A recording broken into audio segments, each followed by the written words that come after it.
No, you're the liar. You're the lying guy up here. You're the one. You're the one. Release the You're tape. the one. Now, let me just tell you. Let me just say, excuse me. I've given my answer, Lion Ted. I've given my answer. Interesting discussion between Donald Trump and Ted Cruz last night. A heated debate overall in Detroit among all the GOP hopefuls. That once huge field, now down to 4 candidates. And it's worth asking who won last night and who will be the next candidate to leave the race.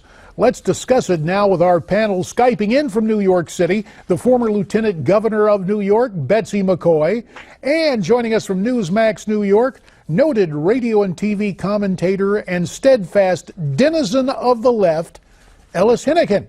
Thanks to you both. Ellis, first to you. As our resident liberal here, your reaction to last night's debate? Well, it was one sane guy and 3 rabid dogs. I got to tell you, I'm going to be extra sensitive today, JD, because I know that all of my smart Republican friends are feeling very pained these days. They see the party that was once respected around the world turning into this mud wrestling match. They see the leaders of it, top presidential candidates, calling each other vulgar names, making jokes about the size of their male appendages. And I mean, this is some rough stuff. I don't really know what's going to happen with the future of the Republican Party, but I don't think it's going to be very good. So what about it, Betsy? Is it as apocalyptic as Ellis makes it sound? You know, I'm really not concerned. We made it through Jacksonian democracy. We've made it through many periods of populism. And as a great lover of the people, I can say I'm perfectly confident that the electorate will make a wise choice, and the elite should stop being so stuffed shirt about it. Bottom line, Betsy, who won last night?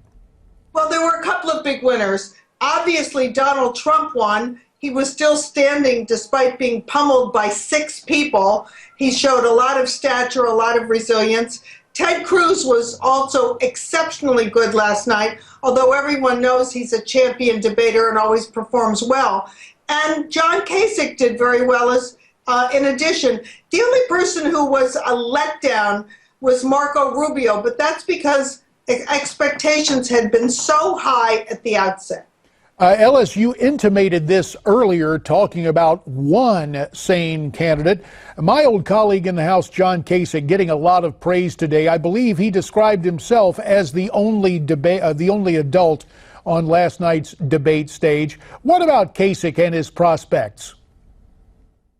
Well, he's a normal person, right? I mean, he stood up there, he made coherent arguments. I didn't agree with all of them, but I mean, he did it in an intelligent, reasonable manner. For instance, the most memorable line of the debate, right, was the dispute between 2 of the candidates suggesting that one had a small penis and he insisted he had a large penis. Nobody talked in really quite that graphic. Where do you want this to go? Well, wait a minute. Well, Nobody talked to those graphic terms. Just one other thing, Ellis. Well, somehow, I don't think you'd be as sanguine about Kasich if he was talking about balancing the budget as we had to do and do that tough work 20 years ago back in Washington.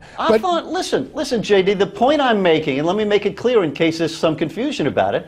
Well, I'm not embracing Kasich's ideology, but he spoke like an intelligent, grown-up, normal person. Okay, so you're embracing the governor's decorum. Second-grade bullies. It was the moderators who goaded and egged these people on blame Fox, to fight among themselves. They love the ratings, and they make every debate a cage match. Well, listen, there are a lot of other things we need to talk about here. And one of the things that added some concern, some heat last night, didn't happen at the debate, Betsy. It was Mitt Romney going off at the University of Utah. In the cold light of the day after, your reaction to Romney and what he had to say?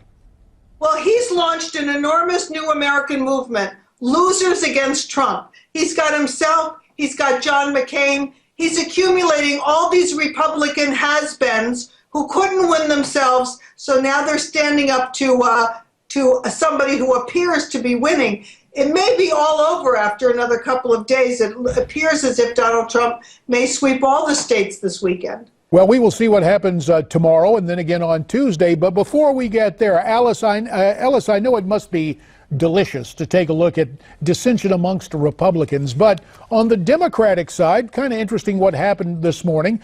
On MSNBC's Morning Joe, former Virginia Senator Jim Webb, who at one point was running for the Democrat nomination, said he would not vote for Hillary Clinton, but he did not rule out another candidate. Let's watch and listen. Would you vote for Hillary Clinton? No, I would not vote for Hillary Clinton. Would you vote for Donald Trump? I'm not sure yet. I don't know who I'm going to vote for. No. But not Hillary Clinton? No. So Jim is saying no to Hillary. He might say yes to Donald. You know, what about the notion of the rise of Donald's Democrats in much the same way we had the Reagan Democrats? Ellis, 30 seconds to you. Yeah, there are a few of them out there, and that's part of Donald's strength, is that he can bring unexpected people into the campaign.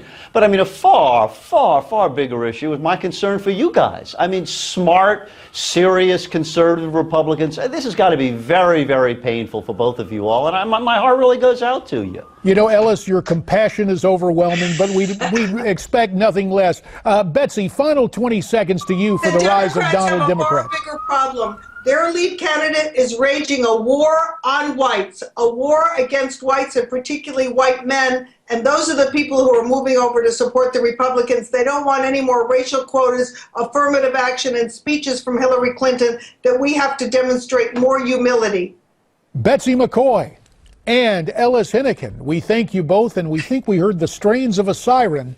Don't know who is after whom there in New York, but we always appreciate your comments.